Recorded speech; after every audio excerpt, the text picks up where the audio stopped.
Give us free.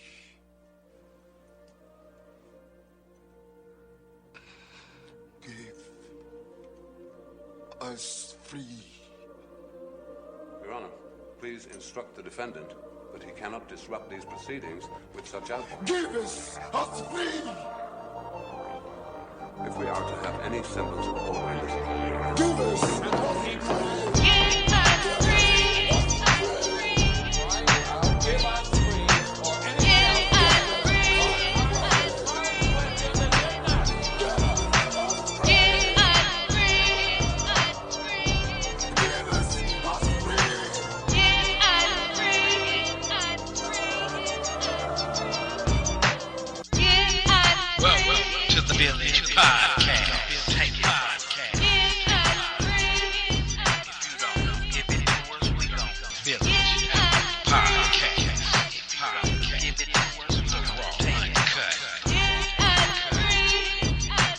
Peace, unity, and welcome my conscious and unconscious family and friends. This is the all-new Black Village Community Podcast, and I am truly your host of the show, Jaycee, a.k.a. AfroBlack, dropping nothing but the raw and uncut. Without any fear, as I use my mic as a spear to chucka you with liberated truth. I am your host and your native soldier in the struggle. My purpose and mission for this show is first to enlighten, inform, and engage. And I want to engage with all who claim to know the truth. All truth seekers and my native family, I welcome you. This show is dedicated to all our indigenous native ancestors and to all those who've carried the mantle of truth, and to every person with the ability to throw off the chains of comfortable habit and unwarranted assumption and move in a new, liberated direction that is guided by truth and observational evidence, no matter where that direction may lead you. My main objective and purpose here is freedom, mind, soul, and spirit. That being said, welcome to the Black Village Community Podcast, and much love from our great universal goddess and mother of all, living here and above.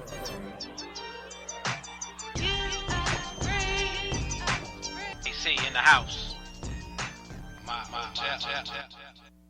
It is a word that evokes many emotions in people. It is a Yo, Sama, plan the jihad on your own time. What do you want? I will slay you now where you fucking stand, you fucking packy pants. They are African American. The victim is white. Yeah, through the century, we may have become less rudimentary in our codes of conduct, but some are still rooting plenty for the mount. Some still even thinking like a tutor mentally, to the point where people have changed from who they're meant to be. It seems like loops are what we're dwelling in, as if someone's life can be determined by their melanin. Ethnicity and skin tone are irrelevant when trying to put a thought behind someone's intelligence. In some regards, society is developing. Racism more mixed with others than they've ever been. White, black, Chinese, Asian, Latin American, but still there's some with the intellect of a terrapin who think that someone's skin color indicates they're a felon and need to be locked up cause they're addicted to heroin. Or if they so much as seem Arabic, they're a Bin Laden Jr. who needs a grave to permanent. You're working with minds narrow as corridors, just keeping thought whether you're bad-minded foreigners or just a rich person downsizing commoners. You're thinking with the same mindset as Hitler's followers, judging people by their appearance or status, trying to predict their lives by what you see in their faces. It's like stripping a work of art to its basics and trying to understand where its original trace is. So much inside, it amazes me, the type of a person to see life in black and white. Seems like we stereotype based on if you're dark or light, but the truth is that this life ain't black and white.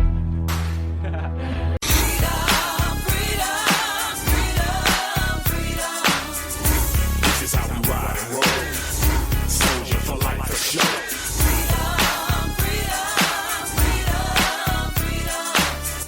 Hey, this is Jaycee, a.k.a. AfroBlack, and I am here with you for another delicious Black Sunday.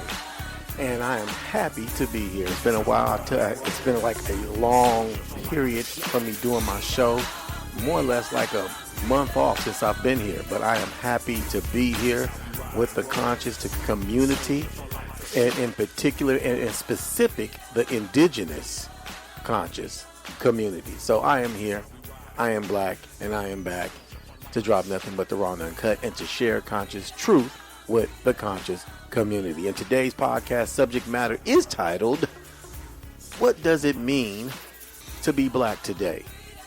Again, what does it mean to be black today? Subtitle, Am I Black Enough for You? Okay, am I black enough for you? I hope so. And what do I mean by that? So I want to talk about that. I want to verberate on that. I want to have a conscious discussion on what it means to be black, because I noticed that everybody got their own definition, got their own concept, got their own reality on what it is to be black in America. And so I want to verberate on that. I want you to verberate on that. I want you to share with me, and you can chime in. It doesn't cost you a dime, just a bit of your conscious time. You can chime in at 857-232-0155.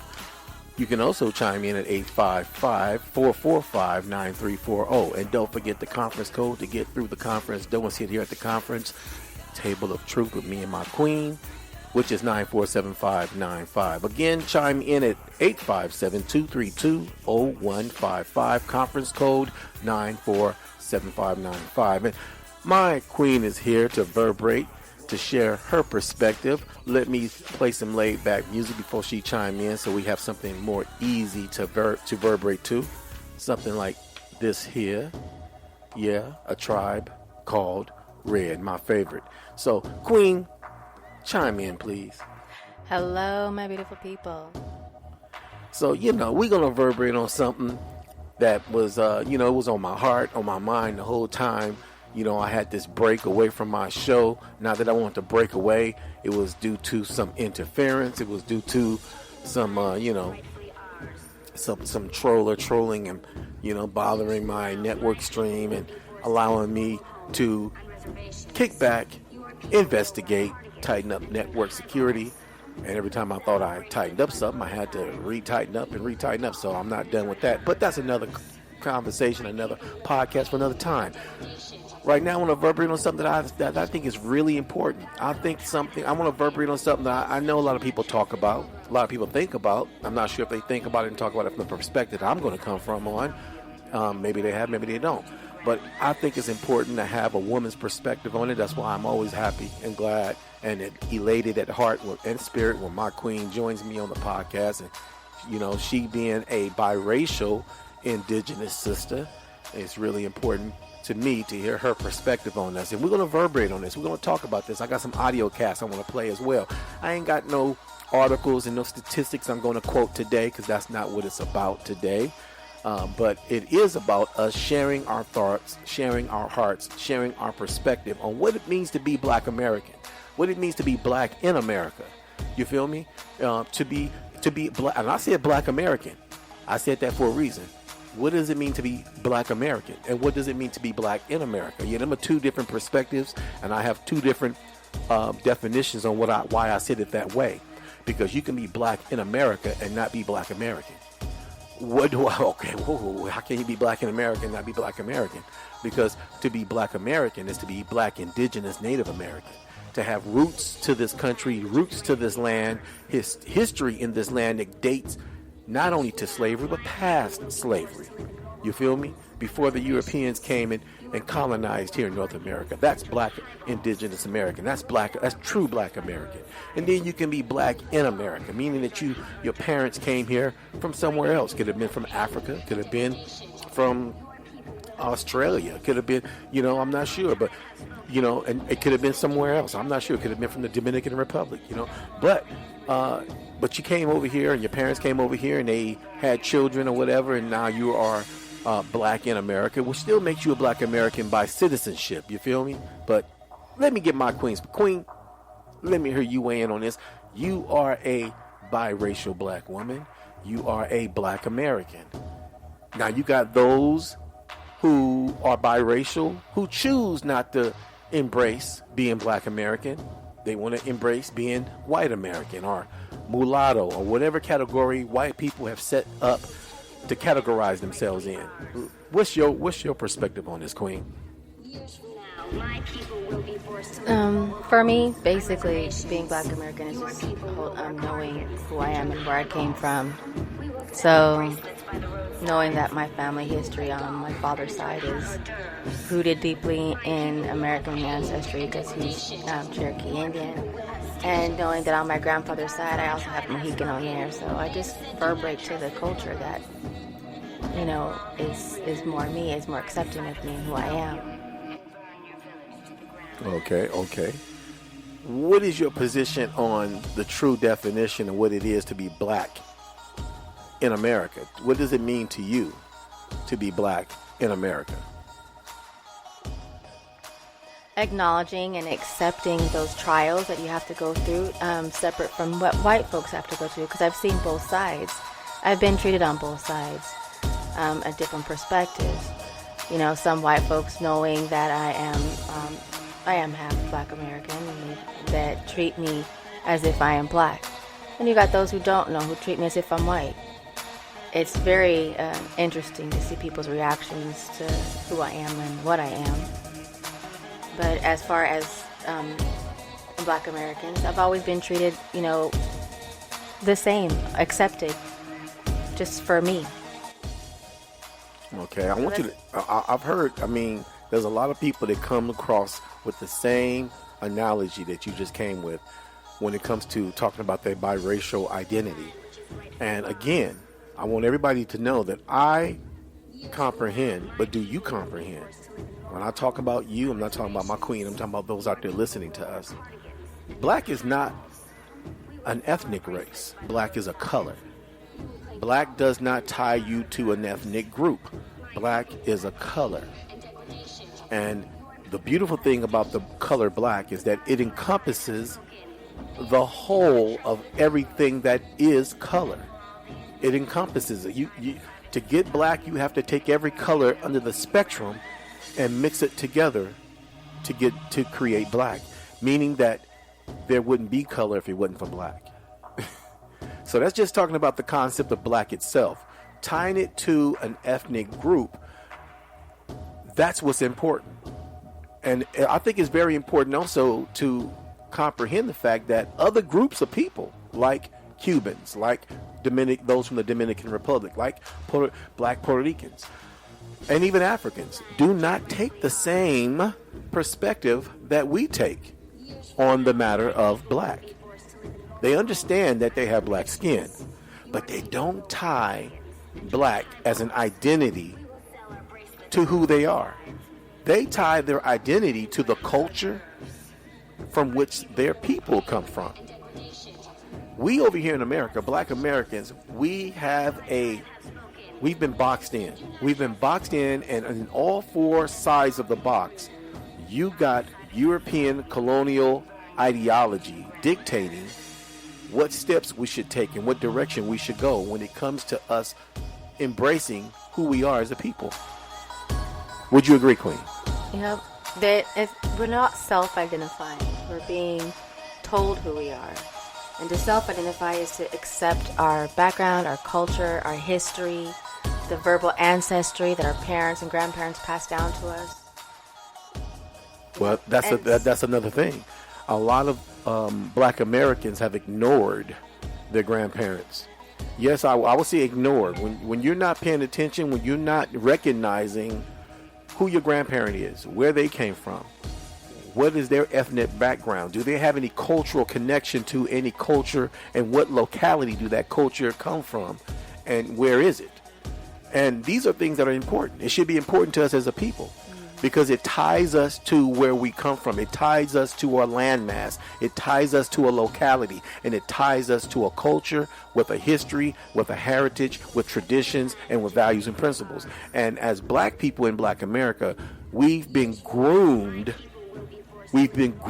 under this ideology of African American, which is tied to Black American. And then this goes into what I want to say about a lot of black Native Americans, a lot of black people who know that they're Native Americans, or want to say that they're half or whatever, you know, and they indulge, they embrace their Native American heritage, but then they act like it's like this is an isolated type of thing, like they, you know, like, oh, well, not all black people are Native American.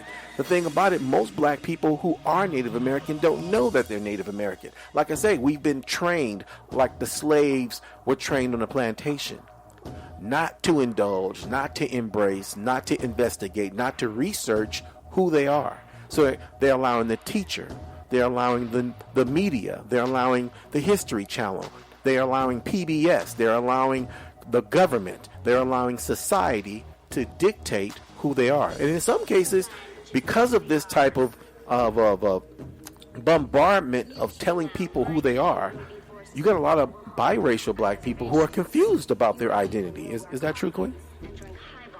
I would say so, yeah. I would definitely agree with that. Because they don't want to have to deny one side, and those then having a separate, say like a separated family, not knowing what happened to your family, you're not going to have that feedback. So finding out and researching yourself, going to other members of your family is a really good thing to do to find out your ancestry. It helps you find who you are. Relying on a system that's generated to gear you away from your verbal ancestry, which, by the way, white folks don't do. They're keeping that hidden from you, not to listen to your family, not to listen to your verbal ancestry, not to listen to that paperwork that's coming down that family line with the research and being able to find that paperwork, but to listen to what they say, those lying DNA tests that try to tell you you're from Africa. And in many cases, paperwork don't matter. Paperwork is something that European people created. True. And have made valid within their framework of their society and their system. Again, paperwork really don't matter. Beyond it, to be straightforward, fuck paperwork. Raw and uncut, just like that, from AfroBlack here on the Black Village Community Pocket. Fuck paperwork. Fuck the government's paperwork. Fuck the white man's paperwork. Fuck his paperwork. Because this is what they've been doing to indigenous people for many years. They've been erasing people out of the system because they control the system. Again, they've been erasing people out of the system. What's his name? Mr. Plecker, who was the head of the vital statistics back in the early 18th century, who was changing names and changing documentation on marriage license, birth certificates, driver's license. He was changing anything that he saw a black Native American on, anything that he saw a black face with a Native American title, or anything with a Native American name that it was tied to a black face. He made sure he stuck African American or Black American on that documentation. He did that. I believe his name is David Plecker. Okay, white devil, straight up, and he was a white supremacist. He was over the vital statistics back in the early 19th century. This man did this, and even after his death, it continued in the census department, and it continued in the vital statistics. They continued to do this. They continued his legacy of paper erasing indigenous native black people in America. And as a result, it obviously paid off, because black people today, a lot of black people, have accepted this construct, this European construct of being African American.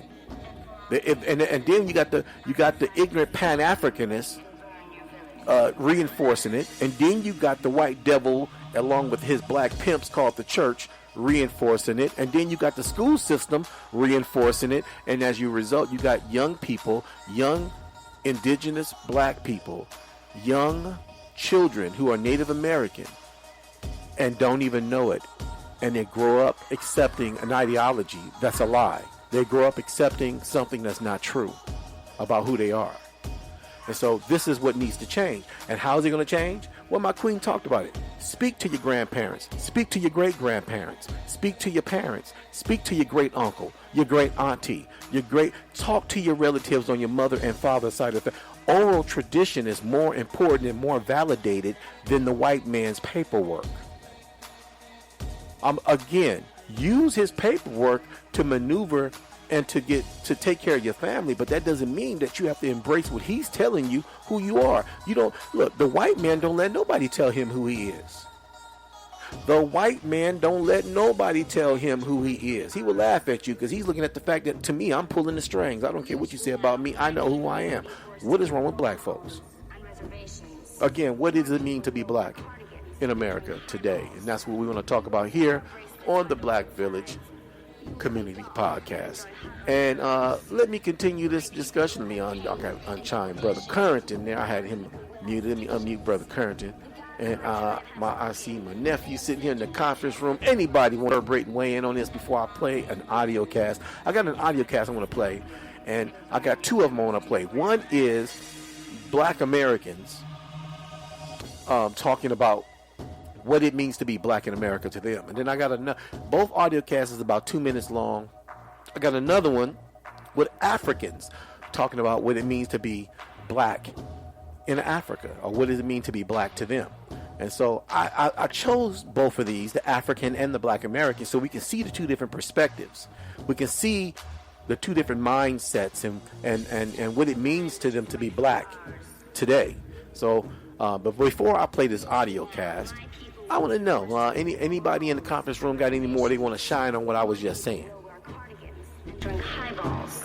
I'm here. I'm a little late. I got kind of stuck on my own research. Oh, my sis is here. My sis is here. Yeah. Sister Divine Divinity Osha. Come on, and what does it mean to be black in America from your perspective, sister? Is getting in touch with oneself, to get in touch back to nature, learning that you're from the universe, the melanin that's in your skin, the reason why you're brown, dark brown, black, is because of the melanin, and the melanin is black matter, which is part of the biggest percentage of the universe. So once you get in and educate yourself of who you are, then the more you will see the illusion of the matrix, and then you will become empowered and change your life. Woo! Wisdom coming from the divine Osha right there. I just love it. I love it when I hear it. I love it when I hear a woman tell the raw and uncut truth right here on the Black Village Community Podcast. And so I'm glad to hear that. Anybody else want to say anything? I see my nephew right there. I see my brother there. Any you guys want to bring something to the table before I play this audio cast, and then or you want to wait and you want to verberate after the audio cast? I'll wait till after the audio cast. Okay. Well, I'm gonna briefly put everybody on mute so that it won't interfere with the audio cast. And after the audio cast is over, I will unmute everybody. So just hold on for a few seconds, okay? Okay, so I'm going to get into this audio cast right here, and after the audio cast is over, we will continue our show. I'm going to start with the African. I'm going to play the African one first. I want everybody to hear this, and we're going to verberate and comment on what Africans have to say when it comes to them commenting on what it does it mean to be black to them, and we will take it from there, and we will be back.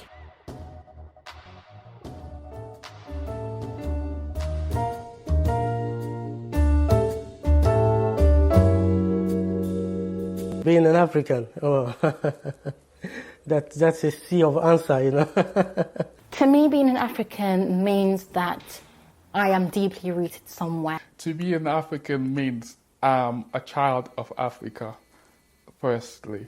The word that always comes to mind in terms of being African is pride. For me, it means everything to be an African, because that's the only thing I know. I've never been an European. I'm an African, so it's everything to me. It's my identity. I believe in the continent a lot. I believe the continent has a lot to offer the world. There are more influential people there that are putting Africa on the map so that people are proud of their heritage and proud of where they are from. If anyone ever asks me that, where are you from? I'll tell them I'm from Nigeria. I'm like, oh, okay, you don't look Nigerian. I'm like, what does Nigeria look like? It's me.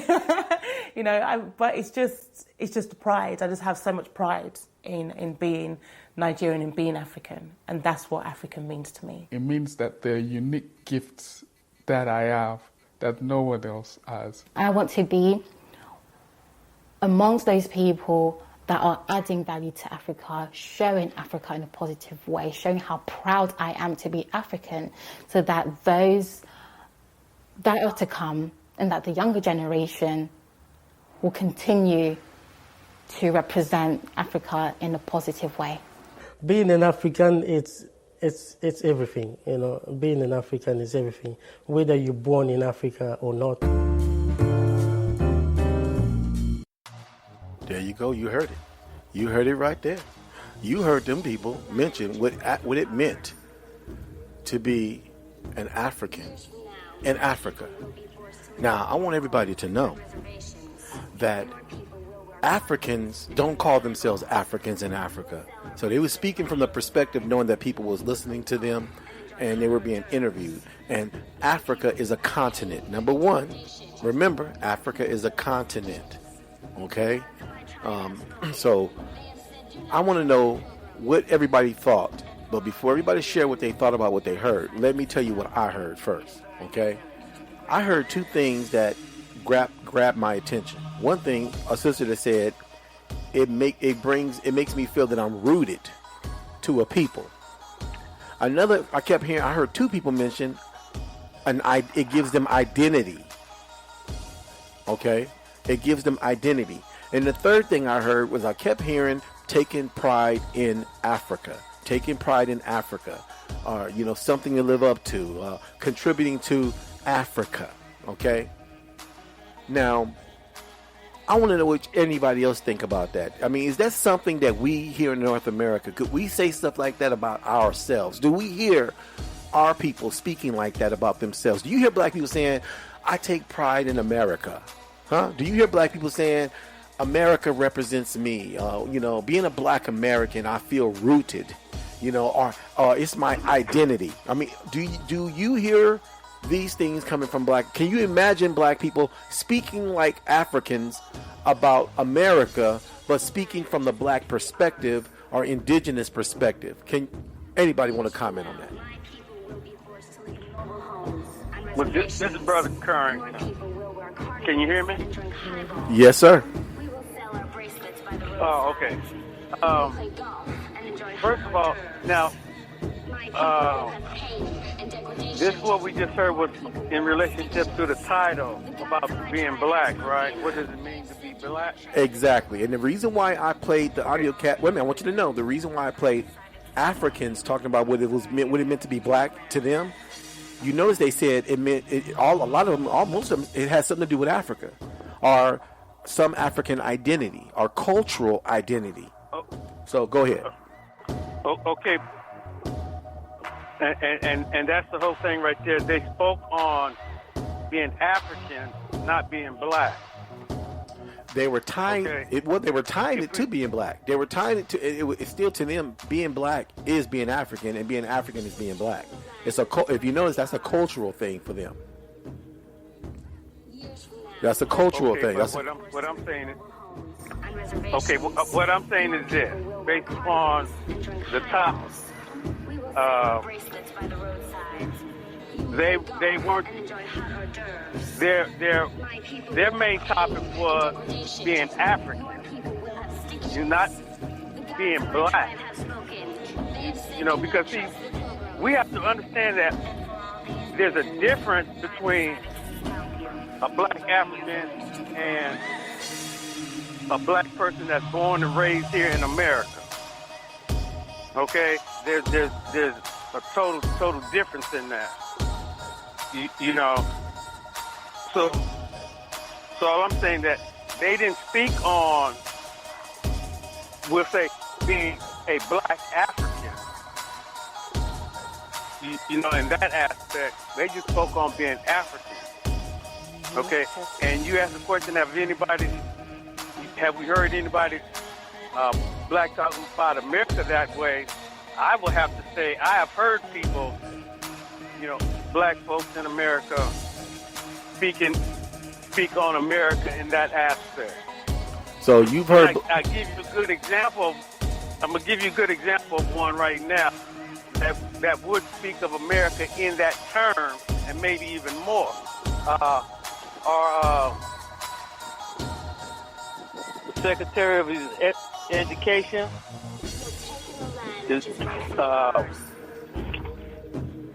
Carson, Secretary Carson. Well, okay, I've heard of him. How about somebody also like Jesse Peterson, who has that podcast show, the Jesse Peterson Show? Oh yeah, him too. Hey. Okay, but that's a good person too. But look, let me tell you something though. Even these brothers will speak from that perspective. Do you think they would speak from the perspective the way the Africans do? Because I noticed that when black people talk about being American, that they feel like they are American. They are the true American. They are just as American as anybody else or any red-blooded or blue-blooded American. They are American. But I never hear them talk about America from the cultural perspective. I never hear them talking about America as an ethnic identity, the way these Africans talk about themselves being African. Is that not true? Okay. Yeah, because for one, in reality, the blacks in America, we have a form of culture, but we don't have a culture per se. It's ignorant. Wait a minute. A lot of black people are ignorant to their culture, black Americans. They're not educated, and they choose not to even educate themselves to even speak on any ancient culture at all. Yeah, now there's some I think truth to that's one of that. our downfall is because black people won't read. They will not educate themselves. Now there's some truth to that. There's some truth in that. So a lot of black Americans do not talk about culture because they're not even educated about culture. They're not even educated about themselves. They're not even interested. Let me We have to understand, that lack of interest is based upon trying to be what we have come to understand to be an American. Okay, now I came up to 50, 60, watching TV during that time, and it is a fact that television has taught everyone here in America what American culture is supposed to be. And that is what a lot of black folks here in America are trying to achieve. That which is perceived from the television. Okay, now wait a minute. From what you just said, wait a minute, let me comment. Let me comment on what you just. Let me referee this. Based on what you just said, and based on what my sister just said, both of you guys are right. And as a result of black people not educating themselves, as a result of black people allowing the system to teach them, not that they had a whole lot of a choice in that matter, because when you live in America, you still got to go to school. When you live in America, you still got to live in an American community. When you live in America, you still got the system telling you who you are. So both of you guys are right. The sad part of everything that you guys are saying is this. What I'm hearing in my spirit is that our parents did not pass down the information to us. When you look at the Mexican culture, which was created, because Mexicans weren't walking this earth in 15,000 years ago or even 800 years ago. But as a result of the Mexican people creating a culture, they created their own culture from the Spanish and from Native American people. They created their own culture. As a result, they passed that to their children. Italians passed their traditions to their children. Asian people passed their traditions to their children. Black people have not, you know, as a result of slavery, and remember chattel slavery, stripping our people of their indigenous identity. Chattel slavery, stripping our people of their traditions and values and principles and spirituality. As a result of that, in 1865, when they freed black people from slavery, you had a mass, and a good book to read is by W.E.D. Du Bois called Black Folks. W.E.D. Du Bois talk about in his book the mass migration from the South to the North. Black people leaving the South, going to the North, looking for opportunities. But in the mass migration, you had people who were illiterate, couldn't read, didn't know nothing about nothing other than what the plantation life taught them about themselves. And that was basically that if that plantation master said your name is Sam and your name is Susie, my last name is Williams, so now your name is Sam and Susie Williams, pick cotton, niggas, because I told you to pick cotton. So now you've been picking cotton for 3, 4, 5 generations, and that's all you know. So that is why they didn't know anything about culture, except for what we have learned, you know, after slavery, the culture that was taught to us. You know, we learned about how black folks are supposed to be. But see, this is where my sisters, this is where my sister's point come in at, which is very important. Today we live in an information age. We live in an information age where we have access to so much free information in the library, on the internet. You can go purchase it, you can go buy it. And so that's my sister's point. Black people don't read. Black people, matter of fact, even black people who do read. You got black people in the church who know how to read. They read the Bible all day long. But you know what? All they read is the Bible. They won't go. See, see, one thing you have to understand about that is that people are trying to fit in. You know, they're trying to fit into a system that they believe is the best system. So we don't have no like any written cultural statements about who we are as a people here in America, and we can even go back start at slavery. Okay, who we are from slavery. Okay, the only thing we know, we've been slaves. You know, but you can't always write on that. That's the thing that most black Americans, they feel like. No, I'm not talking about slavery. I'm talking about understanding it. We have to. See, most people don't understand it because if you listen to how a lot of people talk, a lot of them talk as if, you know, slavery never happened. But they know it happened. It's because they plug into the matrix system. The problem is not to continue, my perspective is not to continue in saying, okay, they don't know. Okay? To solve the problem is to get them to know.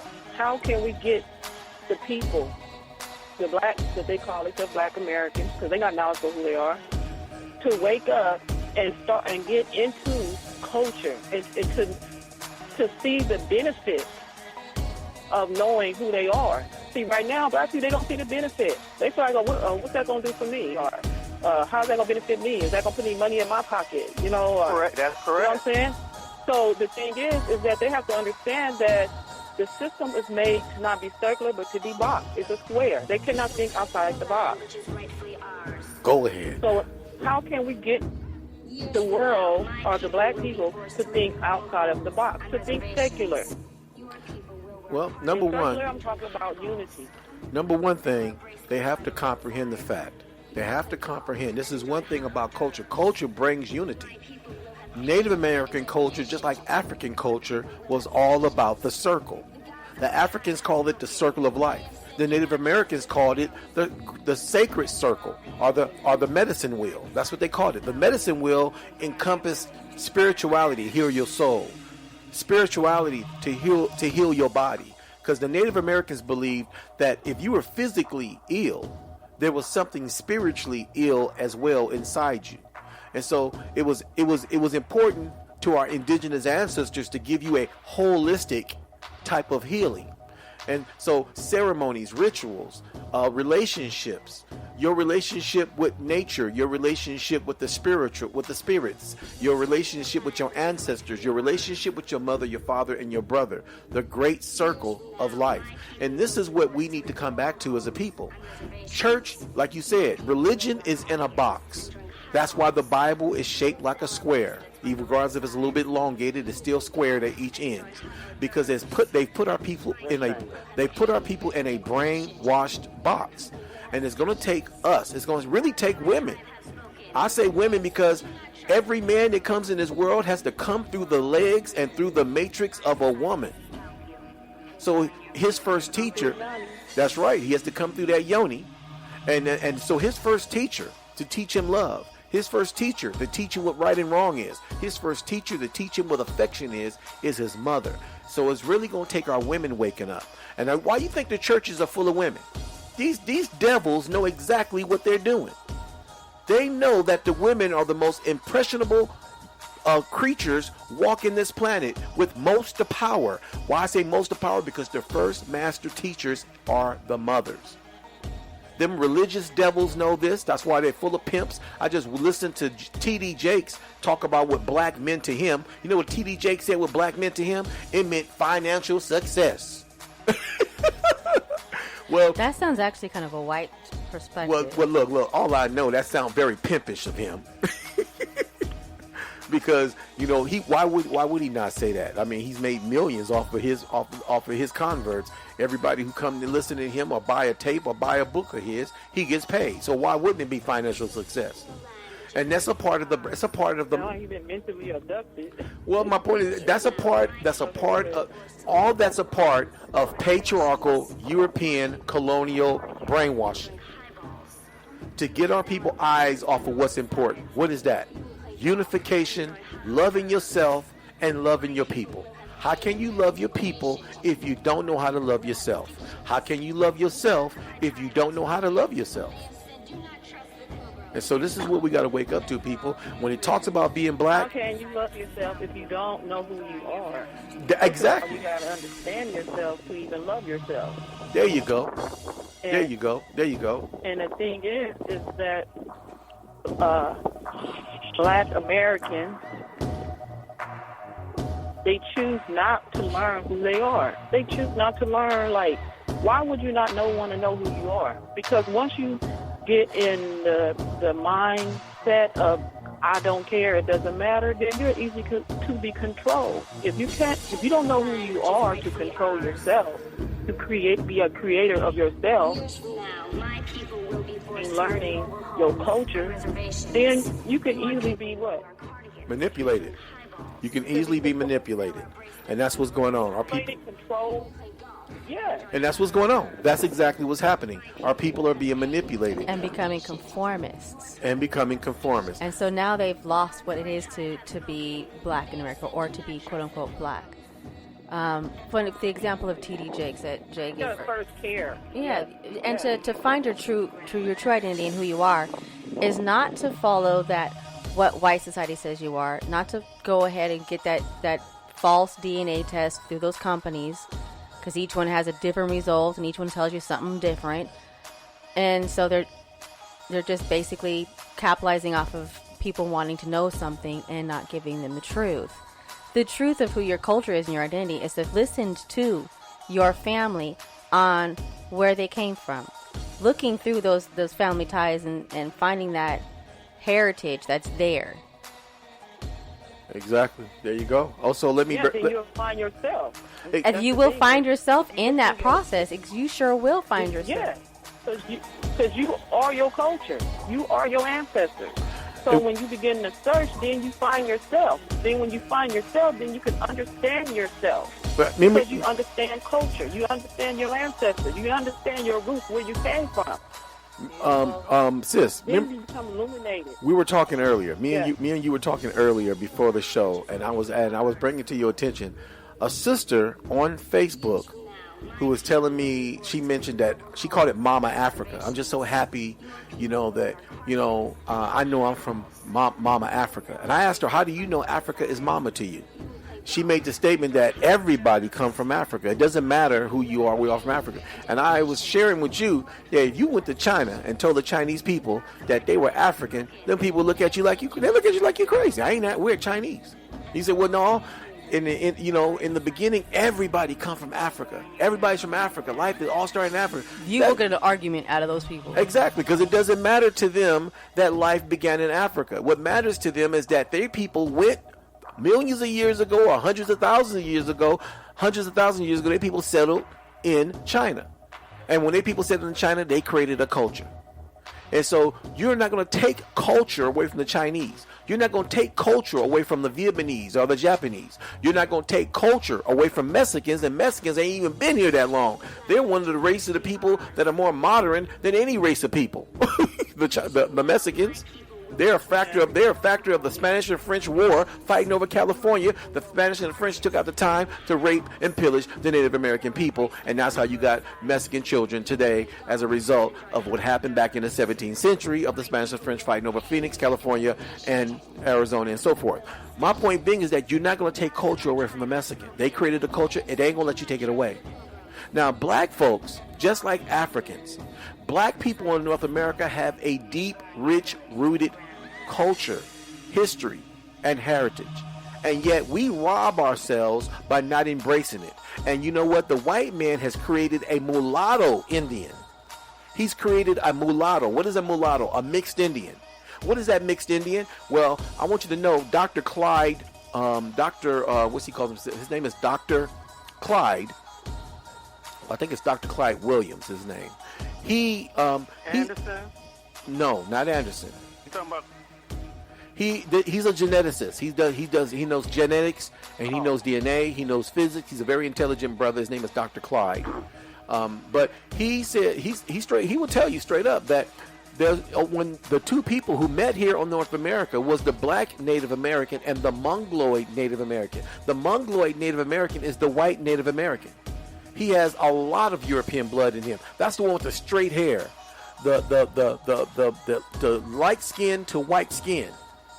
And that's the ones that still hold on to a lot of white supremacy, claiming they're Native American. That's the ones that say, oh, black people aren't Native American. Call him straight an Indian, but yet he's speaking like a white supremacist. Because when you research Native American people, when you research the first people of Turtle Island, when you research the indigenous people of North America, you find out that the indigenous people of North America were very inclusive of everyone, just like the Africans. That's what made the Africans vulnerable. They were vulnerable to European colonization because Africans were open to everyone. They were inclusive of everyone. If you embrace their culture, if you embrace their people, if you embrace their traditions, if you embrace their values, you can sit with them. That was Africans. The same thing with the indigenous Native American. You embrace their culture, you embrace their food, you embrace their traditions, you embrace their people. You can be inclusive, you can sit in a circle with us. They were not haters, they were not manipulators, they were not devils like the European white man who came over here like the snake that he was. Don't want to take anything away from the snake by saying that, because the snake ain't bad. Just the one who represents the snake with a split tongue, which is the white man who manipulated our people just like he manipulated the African. And he's still manipulating black people today, because now black people are caught up in the caste system of money. In other words, if you're wealthy, if you got money, you got it. You're in the in crowd. If you ain't got no money, you ain't got no education, you ain't got nothing, you in the out crowd. That's a caste system that was developed by white people. Has nothing to do with native indigenous people. And this is the reason what the white man wants. He wants us to reject, to turn our backs, to turn our heads, turn our minds, to not educate ourselves about our heritage and our people. Because then we can find out what it really takes for us to wake up. And that's embracing. And all of that, Go ahead, sis. All of that, then their empire was they matrix. Yes, exactly. You're right. So they want us to stay asleep. They want you to not know or be concerned of your culture or your, and to focus on money. When they focus ain't even on money. Because guess what? They make all the money. They got everything. What they need money for? Well, it's not, and it's not as much as that. What it's not as much as what they need money for. Huh? It's not as much as what they need money for. It's the fact that they don't have a care for it because they got it all anyway. They don't care for it because they got the power. That's which my point. exactly. I feel you, Queen. I feel you, sis. They're talking about what you're saying in so many words. They don't care for the money because they got the power, which created the money. So why do black people putting all their energy into something that they once they created it don't even have? Because black folks are still slaves. Black folks are systematic slaves. They're slaves to the system. They get educated. What cracking me up is these black people who are educated, like Louis Gates, who's a so-called black historian running around, call himself debunking black people. You're not really Native American. That's ignorant Negro. Ignorant Negro who knows the truth and perpetuating manipulation and lies to the people. Why? For to keep a seat at the university as a teacher. For why? To keep his money and keep his status and keep his connection with white devils so he can keep that money. That's why. Just like you got a group of bourgeois Negroes in America as well. That's the black elite. And Bill Cosby is a part of that. Oprah Winfrey is a part of that circle. You got a circle of black people, and I got a documentation, a documentary. I got a documentary that talks about that I'm going to play next week to conclude our show on what it means to be black. I'm going to play that. It talks about these group of black people in America.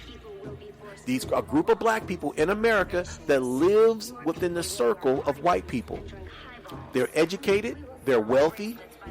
They got political connections.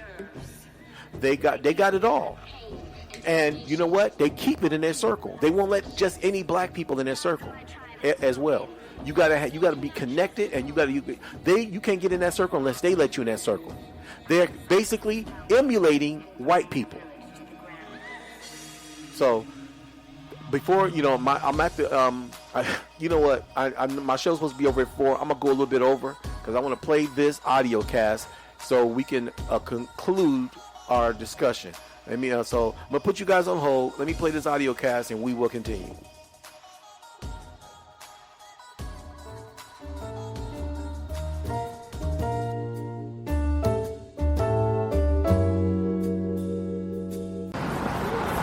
What does it mean to be black to me? It means a lot of different things. It's amazing. It means the beginning of humanity. To be proud. Culture. That's what it means to be black. Maintain your heritage.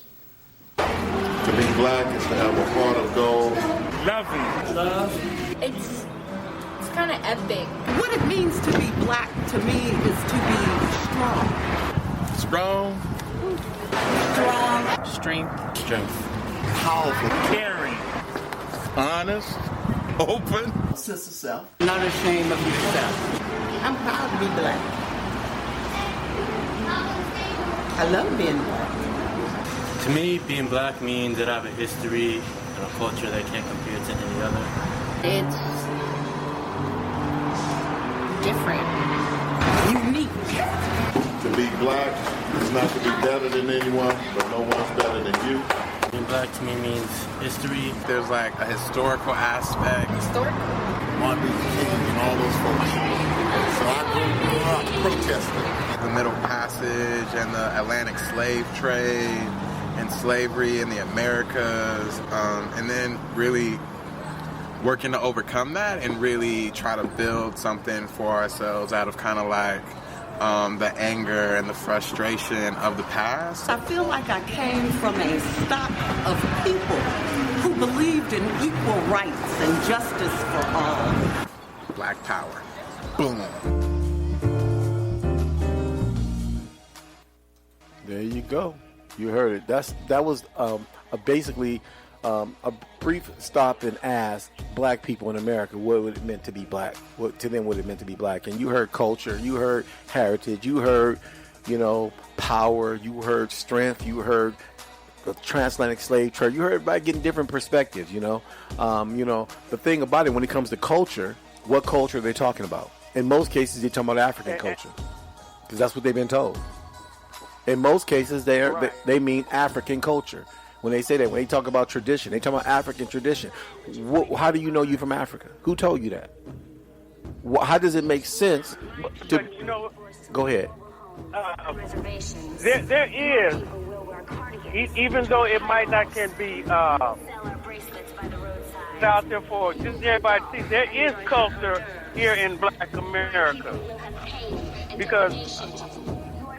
But the thing that has happened,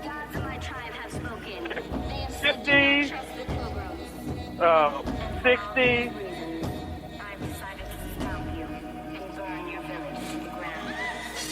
we had culture. We had our own dress style. You know. This went on for what culture? This went on for a while until Black folks start trying to assimilate. Well, let me.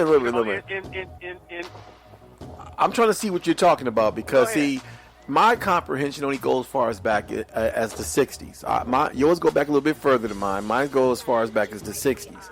And the only thing I can see that showed an individual independent mindset of Black independence when it comes to Black identity and on any level has to be with the Black Power movement. And even within the realms of the Black Power movement, there were limitations to that because being Black and proud does not tell you who you are. That doesn't tell you who you are. I'm Black and I'm proud. Okay, now who am I? Okay? But what you have to understand is that our culture, the cultures that have been developed within, let's say, the Black community, per se, you know, is something that has been established over time. Okay? Because, like we had, at one time period, we had our own city. You know, until white man came in and destroyed them, we had our own city. You know, we had. Slow down. We had our own little financial thing going on. Slow down. I know what you're talking about. I know what you. Let me comment on that. The cities. Yes, Black Wall Street. And there was more than one Black Wall Street. They only want to talk about one, but there was more than one Black Wall Street. But yes, we had our own cities. We had our own communities. We had our own businesses. We had our own hospitals. Yes, but look, that was still under the ramifications and under the culture, the cultivation of European ideology of what it meant to be a family and to be a community. Now, am I saying that we need to go back to living in teepees and living in the wild? No, I'm not saying that. What I'm saying is this: you can still be a businessman. You can still own your own business. You can still be educated and be a doctor and be a lawyer and still know who you are. Still embrace your ancestors and still embrace your spirituality, which is your cultural and your native spirituality. Still giving reverence to your parents and to your woman, knowing and reverence and honoring who she is as a woman, and she knowing who she is as a woman, as a spiritual leader in her house, and as being the center of her family and home. All that can still be done. But see, it was important to the white devil to take all that away so that they can create what they wanted us to be that was acceptable to them. That must change. Yes. Now, under that circumstances right there is basically what I'm speaking on. You know, because what was there before was taken away. So after slavery, anything that could be identified as Black culture is based upon what was developed amongst the people as they got together and formed their community. Exactly. I mean, think about it. It's almost like let me say this. It's almost like taking a man or woman. Let me just not say man. Let me say woman. It's like taking a woman. And I'm saying this because you can't have a family without a woman. I don't care how many men you got. You need a woman to make a family. You can have 100 men. You still need at least one or two women to make a family. Everybody with a dick between their legs is just a dick between their legs. So let me say this, okay? It was important for them to strip our people mentally. But think about it. They freed our people, and they validated that freedom in 1865 through the Emancipation Proclamation. Yet our people still free before them because the 13th, 14th Amendment was was amended to the Constitution before the Emancipation Proclamation was even drawn up and before it was written by Abraham Lincoln. So black people was actually free and didn't even know they were free. But Abraham Lincoln knew it was important to draw up this document and to promote it so people could know they were free. But they freed black people from slavery. Didn't make any tools or any crossovers or passages of educating black folks. Didn't care to educate black people. Didn't care to teach them to read. Didn't care to teach them and make means of allowing them to reinvent themselves by saying, you know what, you guys lost this information of your heritage. Let us give it back to you. You know what, we took you from over here. Let us let you go back over there and rediscover yourselves. And you know, they didn't care to implement anything to reconstitute our people's heritage and culture. It's like they stripped all that away. You take a person, now you make a person blind, you make a person dumb, you make a person uneducated and illiterate, and then you throw them out there and say, go survive. That's what they did to our people. And that has never really been changed. We also know why they did that, don't we? Of course. Of course. It was the whole... Okay, so you know, and when we're talking about this, it's almost like the whole thing has to be laid out there, because we can't just say, well, is this, you know, but without giving out an understanding of why they did it. You know, they didn't teach us, you know, so they can keep us in a form of bondage. That's true. You know, and as we develop ourselves over time, they had to develop new ways, new strategies to keep us under their thumb. Yeah, it was all about greed and power. That's what it was all about, greed and power. Well, you know, look at the white devil. Look at the white devil. Think about it right now. The average white man. Prime example. Everybody heard about that football player who was playing for I can't remember his name. He played football for Frisco. Now he's been traded. He can't get it, and they won't nobody pick him up now. Who would not participate in the national anthem? You know what I'm talking about? Exactly, Brother Kaepernick. Exactly, Brother Kaepernick. Okay, and now he's a free agent and won't nobody pick him up. I'm pretty sure that didn't surprise him. It didn't surprise me. White devils always work together. But look, they persecuted that man. He had death threats against his life because he would not do what white people wanted him to do. Because he would not bow and participate in worshiping the white man's flag and in his white supremacist national anthem. They persecuted that man, and now that he's a free agent, now they want to hurt him financially. That's white devils sticking together. Black people need to wake up. White supremacy ain't went nowhere. We got a white devil right now who's calling himself the president of the United States, and everybody know he's a white supremacist devil. Black people need to wake up. We need to wake up, and we need to realize. Wait a minute. That's part of his awakening. I think that's a part of his awakening when nobody want to pick him up. They don't need to pick him up. You should not want to be picked up because they need. You need to look at things in a perspective of why is the white man the way he is.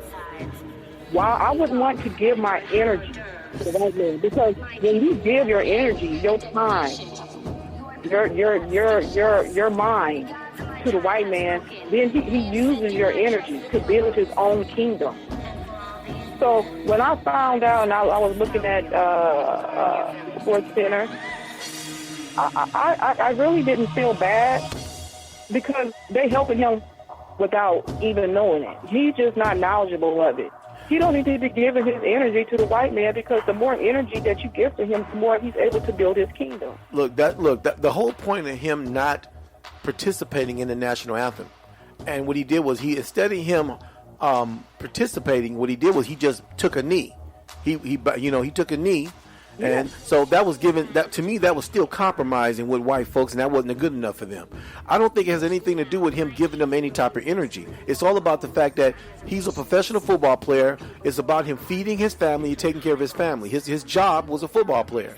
Now he done pissed off white devils. Now he done found out there's more white devils than he really thought they were, hiding behind. See, white people hide behind their career. White people, see, they don't have to wear sheets now. Well, let me say this. White people don't have to wear sheets. They hide behind their careers. They hide behind their badges. If you're a cop, they hide behind their blue and black uniform.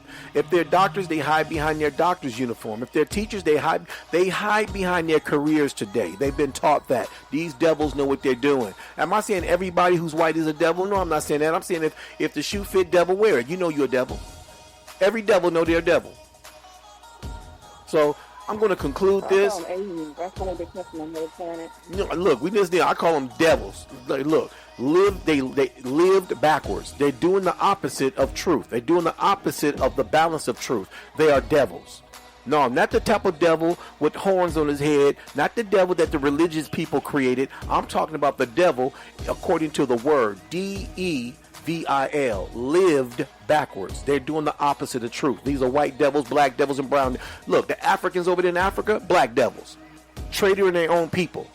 And then they playing the game that the white man want to play. Tell black people over here in America that y'all relatives, so they can want to come over and that's adding to y'all. You know, y'all dying anyway. You need more niggas anyway. See, playing the white man's game. Pan-Africanists have been playing a psychological, social, political game. They've been doing it since the 18th and 17th century. Devils. Raw and uncut just like that. Okay? We will conclude this. I will do a part 2 on this. What does it mean to be black today?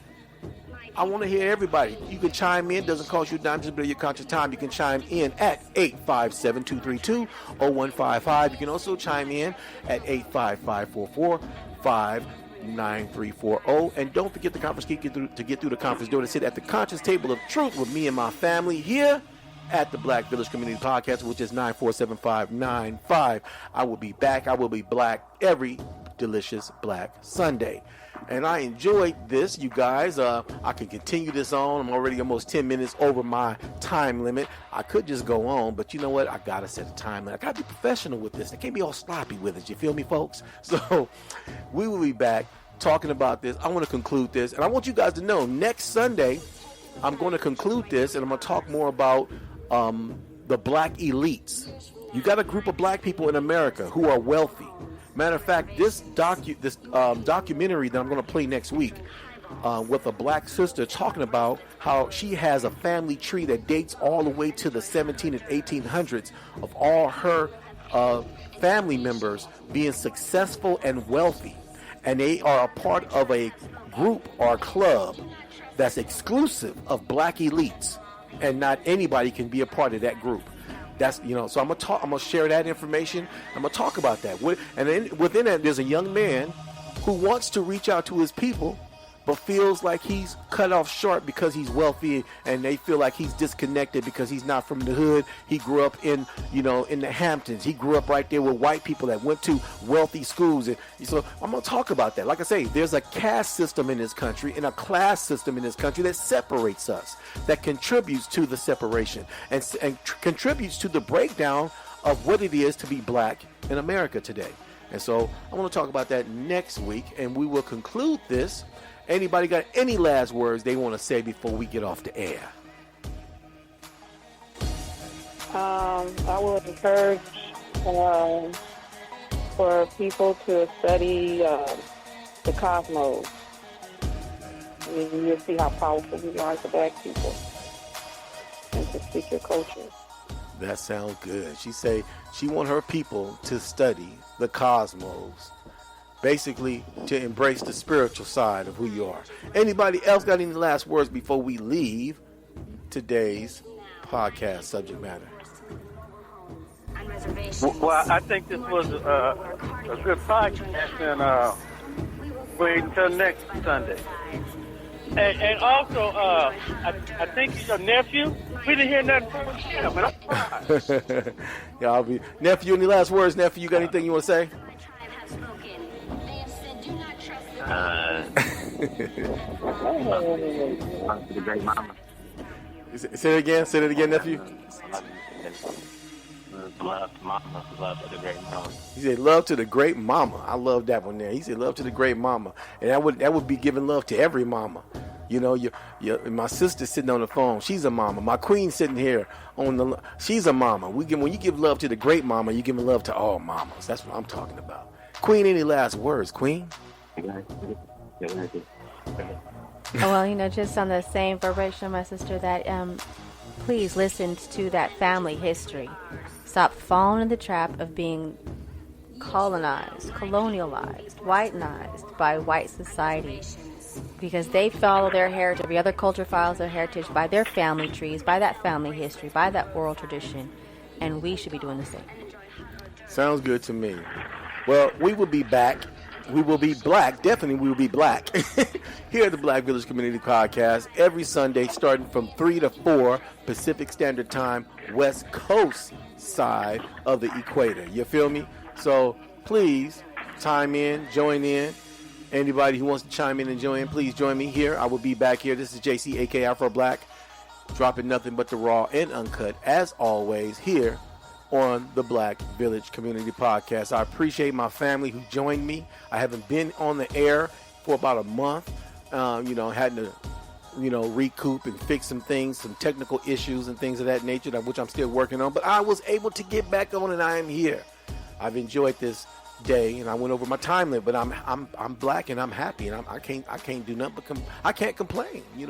Thank the Great Mother, thank the Universal Great Mother for another blessed, delicious Black Sunday. So I will continue this in a part 2. What does it mean to be black today? Subtitle.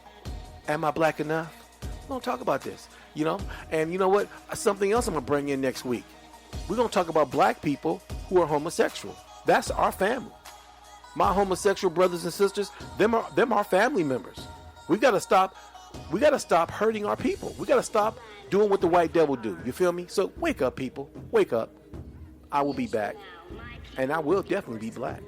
So until then, love, peace. Hey, you can laugh. Let me say this. Love, peace, and chicken grease. I'm outie. I got to go. Love, peace, and Black Matter. Black Matter. That's right. Accept that. Like my sister Queen just said. I'm outie. We got to go. Peace. Love. So much insight. It amazes me, the type of a person to see life in black and white. Seems like we stereotype based on if you're dark or light, but the truth is that this life ain't black and white. I mean, why bother to use your brain? It's like trying to ride a bike when you could just use the train. No worries, you can just skip right through the main work of figuring out who's different and who's the same. Just put everyone in the same book who looks similar, then fill that book with what you see in the cinema, TV and radio. No need to envisage a world past that. Keep viewing life through a cylinder. Now those may be words of sarcasm, the type you might read back and even laugh at them. But that ain't to say that this mindset in the past hasn't caused atrocities, murder, shit that you can't fathom in your worst nightmares of your dreams. Whole ethnic groups thinking they're the supreme race amongst all others while preparing regimes. The Ku Klux Klan seeing that their area's clean of all blacks. Nazis committing genocide, sickening race attacks. Women have died due to a prejudice that's gained from what's been televised, cause we're led to believe their whole country terrorized. The smallest fall can form lethal consequences. Hundreds of scorned people. We need to make this racial storm peaceful and understand each one of us is born equal. So much insight, it amazes me, the type of a person to see life in black